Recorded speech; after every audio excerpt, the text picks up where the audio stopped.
Passons à présent à l'aspect économique et l'impact de la Covid-19 sur le commerce, notamment en France, avec un nouveau confinement. Des commerces qui restent ouverts en principauté, avec des règles sanitaires strictes. Avec nous, notre premier invité, le président de l'Union des commerçants de Monaco, l'UCAM, Nicolas Mathilde Narmineau. Bonsoir. Bonsoir. Vous m'arrêtez si je me trompe, mais être commerçant en ce moment, c'est pas une chose facile. Ah oui, depuis le Covid, c'est effectivement pas une chose facile. Comme les soignants, on est en deuxième ligne, on va dire. On ne peut pas se prétendre être en première ligne parce que ce sont vraiment eux qui sauvent des vies.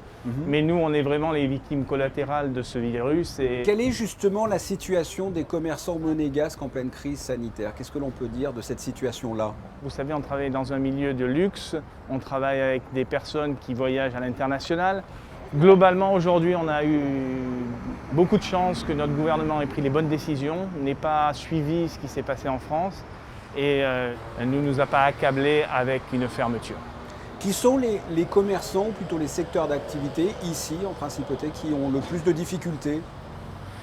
Clairement, vous avez malheureusement les commerçants du Rocher qui, comme vous pouvez l'imaginer, avec aucun trafic international, aucun bus, aucune croisière, aucun avion, ont particulièrement souffert. Il y a eu un petit lueur d'espoir cet été avec la clientèle, on va dire, frontalière, locale, des 100 km qui était là, un petit peu. Ils ont pu rattraper sans faire leur chiffre d'affaires. Mais vous savez, quand vous êtes dans des situations comme ça, vous faites moins 50, vous êtes content, alors qu'avant vous faisiez zéro, quand vous étiez fermé. Clairement, ces gens-là souffrent beaucoup. Et après, vous avez tous les commerçants qui sont du côté du Carré d'Or, qui travaillent avec de la clientèle de luxe, aux métropoles et tout ça. Voilà, très difficile. À l'inverse, qui s'en sort le mieux? Clairement, les petites supérettes, les gens qui vendent de la nourriture.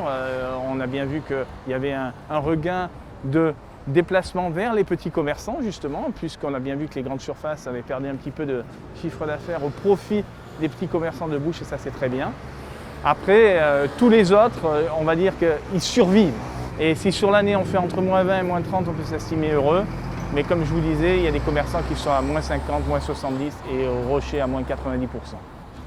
En France, il y a actuellement donc un confinement, on l'a dit. Les commerçants monégasques profitent de cette situation, sans le vouloir, malgré eux bien sûr.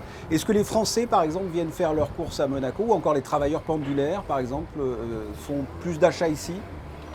Oui, je pense que spécifiquement sur certains coiffeurs, certaines choses comme ça peut aider. Après, nous, on a une chance incroyable, c'est qu'on a 55 000 pendulaires.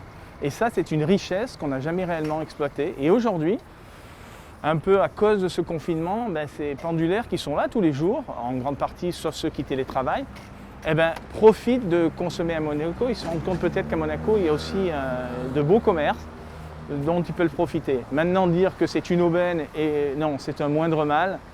Et je suis solidaire avec les commerçants de la région voisine et je peux vous dire que si je pouvais les aider, je ferais tout pour les aider à ce qu'ils soient ouverts, parce que je trouve très injuste de laisser des grandes surfaces ouvertes où c'est la gabegie, c'est n'importe quoi, et de fermer une petite librairie, un petit commerçant qui voit 10 clients par jour.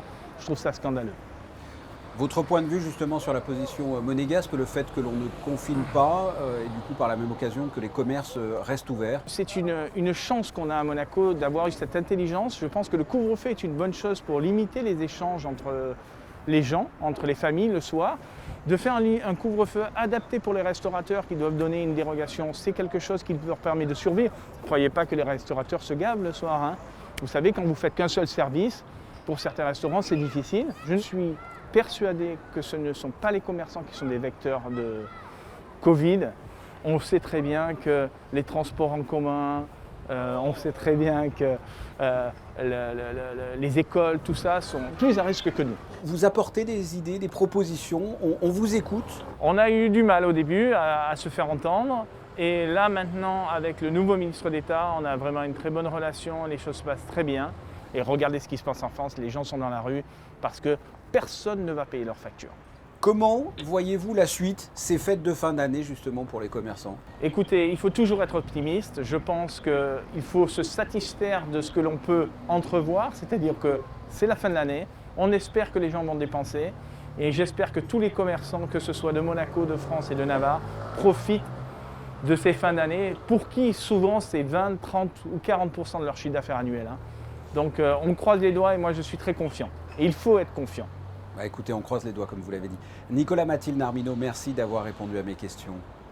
Merci, bonne soirée.